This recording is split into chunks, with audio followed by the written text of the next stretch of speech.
বিপরীত পাশে দিয়ে চলে এলো অল্প শর্ট টাইমে, কিন্তু সে আসতেছে তার স্বার্থর জন্য। কিন্তু আসতেছে বর্ষাকাল, আর এই বর্ষাকালে ঝড় বৃষ্টি তুফান সব কিছু উপেক্ষা করে ট্রাফিক ডিউটি চলতেছে। ঝড় তুফান আর বৃষ্টি যেতই হোক, ট্রাফিক ডিউটি তো আর কমে না। তবে আজকে শুক্রবার, রাস্তাঘাট ফাঁকা আছে। রাস্তাঘাট ফাঁকা থাকার কারণে জ্যাম থেকে একটু স্বস্তি রয়েছে মানুষজনের। তবে রাস্তাঘাট ফাঁকা থাকার কারণে এই যে রিক্সাগুলো পার্কিং করে ফেলছে। আমরা আছি দত্তবাড়ি, রিক্সাগুলো পার্কিং করে ফেলছে, ভালো কথা। তবে এই পার্কিং করার মাধ্যমে তারা একটু রেস্ট নিচ্ছে, এদিকে বৃষ্টি হচ্ছে এবং ভাড়া পেলে ভাড়াও তারা নিয়ে যাচ্ছে। তবে ঠিক আছে, ছুটির দিন, আপনার ছুটির দিনে রাস্তাঘাট ফাঁকা, পার্কিং করতেছে, ভালোই কথা। কিন্তু এই পার্কিং এর সময় যদি রাস্তায় ডবল পার্কিং করে ফেলে তখন যানজট শুরু হয়ে যায়। তো আমরা যারা রাস্তাঘাটে চলাফেরা করি তারা সবসময় অভিযোগ রাখি, এই জ্যাম, এই জ্যাম, এই জ্যাম। কি কারণে জ্যাম হয় সেটার মানে কিন্তু আমরা সঠিক বুঝি না। মূলত জ্যাম তিন চাকা বা থ্রি হুইলার গাড়ির কারণেই শহরের মধ্যে হয়।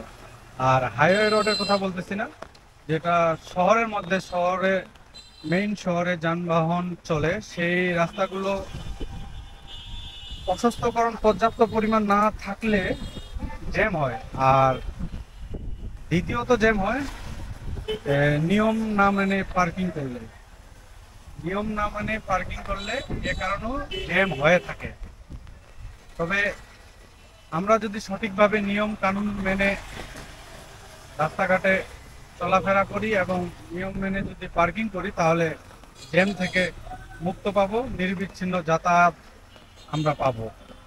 তো রাস্তাঘাটে চলাফেরা করার সময় আপনার নিজস্ব মোটরসাইকেলটি হোক বা সাইকেল হোক বা যে কোনো গাড়ি হোক, এমনভাবে পার্কিং করবেন যেন আপনার পাশের জায়গাটা দিয়ে নির্বিঘ্নে অন্য গাড়িগুলো যাতায়াত করতে পারে।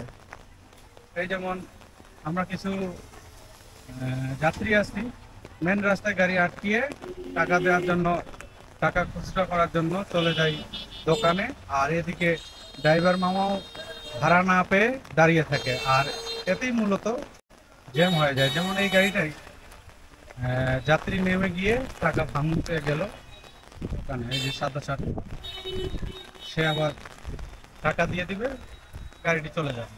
তো এমন কোনো কাজ করা যাবে না যে কাজ করার ফলে জ্যাম শুরু হয়। এই যে যেমন এই গাড়িগুলো রাস্তা ফাঁকা আছে বলেই বিপরীত পাশে দিয়ে চলে এলো অল্প শর্ট টাইমে, কিন্তু সে আসতেছে তার স্বার্থর জন্য। কিন্তু অপর পাশে যে আরেকটি গাড়ি যাচ্ছে, সে যদি অ্যাক্সিডেন্ট করে ফেলে তাহলে কি হবে? এগুলো বুঝতে হবে, বুঝে সুঝে রাস্তায় চলাফেরা বা গাড়ি চালাতে হবে। ভালো থাকবেন সবাই, বিদায় নিচ্ছি।